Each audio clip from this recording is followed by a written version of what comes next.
தேமுதிகவுக்கு கடந்த கூட்டணி அப்ப ராஜ்யசபா அதெல்லாம் உரிய நேரத்தில், அதாவது இந்த கூட்டணி இதெல்லாம் விட்டுருங்க.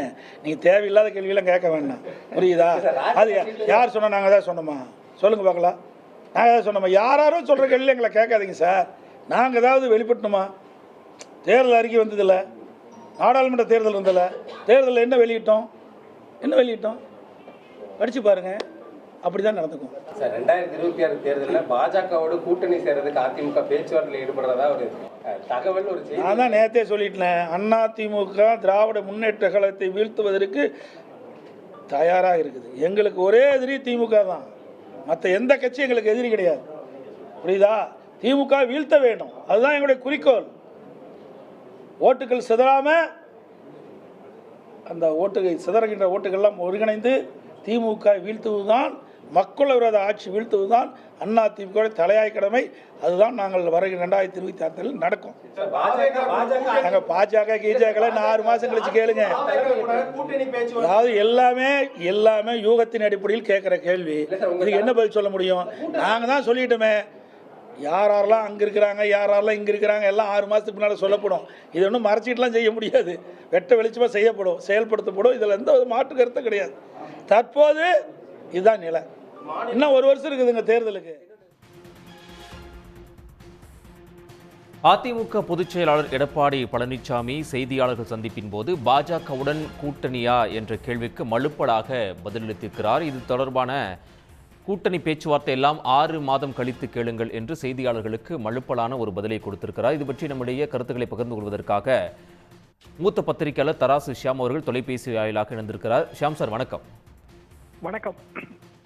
பாஜகவோடு கூட்டணியா என்ற செய்தியாளர்கள் கேள்விக்கு அதிமுக பொதுச் செயலாளர் எடப்பாடி பழனிசாமி மழுப்பலான பதிலை கொடுத்திருக்கிறார். பாஜகவோட கூட்டணி தொடர்பான கேள்விக்கெல்லாம் 6 மாதம் கழிச்சு நான் பதில் சொல்றேன் அப்படிங்கிற மாதிரியான ஒரு பதிலை சொல்லியிருக்கிறாரு. உங்களுடைய பார்வை? பொதுவாக கூட்டணிகள் தேர்தலை ஒட்டித்தான் இறுதி செய்ய முடியும். அந்த வகையில எடப்பாடி பழனிசாமி கூறுவது சரிதான். அது கிட்டத்தட்ட ஒரு ஜனவரி மாதம், அடுத்த ஆண்டு பிப்ரவரி மாதம், இதில் தான் தெளிவாகும். ஆனால் இப்போது கணக்குகள் போடப்படும். செய்தியாளர்கள் கேள்விக்கு அவர் மழுப்பலாக பதிலளித்ததாக வைத்துக் கொண்டாலும் கூட்டணி கணக்குகளை எல்லோரும் போட்டுக்கொண்டுதான் இருப்பார்கள். அப்படி என்றால் எதிரி கட்சி என்று திமுக, எதிர்கட்சிகள் அதிமுக உட்பட பல கட்சிகள், ஒவ்வொரு கட்சிக்கும் ஒரு ஓட்டு வங்கி, ஒரு குறிப்பிட்ட கோட்பாடை சொல்கிறார். அனைவருக்கும் தெரிந்த கோட்பாடு தான், ஓட்டுகள் சிதறினால் வலிமையான எதிரியை வெற்றி கொள்ள முடியாது, சிதறாமல் பார்த்துக் கொள்வோம், சிதறாமல் சிந்தாமல் பார்த்துக் கொள்வோம் என்கிற ரீதியில் தான் திரு இபிஎஸ் அவர்கள் கருத்து கூறுகிறார்கள். அப்படி என்றால் இயல்பான அனுமானம் என்ன? திமுகவுக்கு எதிராக அனைத்து கட்சிகளையும் ஓரணியிலே திரட்டுவதற்கான முயற்சி, அதிலே பாரதிய ஜனதாவும் சேர்ந்தது. அப்படிதான் இயல்பான அனுமானம் வரும். ஆனால் பிஜேபியை பற்றிய கேள்விக்கு பதில் சொல்லும் போது எடப்பாடி பழனிசாமி அவர்களிடம் ஒரு எள்ளல் துணி தெரிந்தது. பிஜேபி அதை பற்றியெல்லாம் என்ன கேட்காதீர்கள் என்று அவர் கூறியது கொஞ்சம் எள்ளலாக தெரிந்தது. இன்னொன்று, பாரதிய ஜனதாவோடு கூட்டணி வைத்தால் நாளைக்கு அதிமுகவே கபலீகரமாகிவிடும் என்கிற ஒரு ஜாக்கிரதை உணர்வும் அவரிடம் இருக்கும்.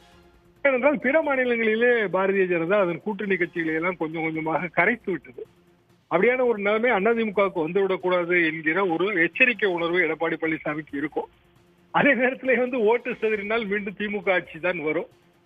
ஸோ இது ஒரு classic example between devil and deep C, அல்லது ஒருபுறம் வேடன் மறுபுறம் நாகம், இப்படியும் நீங்கள் எடுத்துக்கொள்ளலாம்.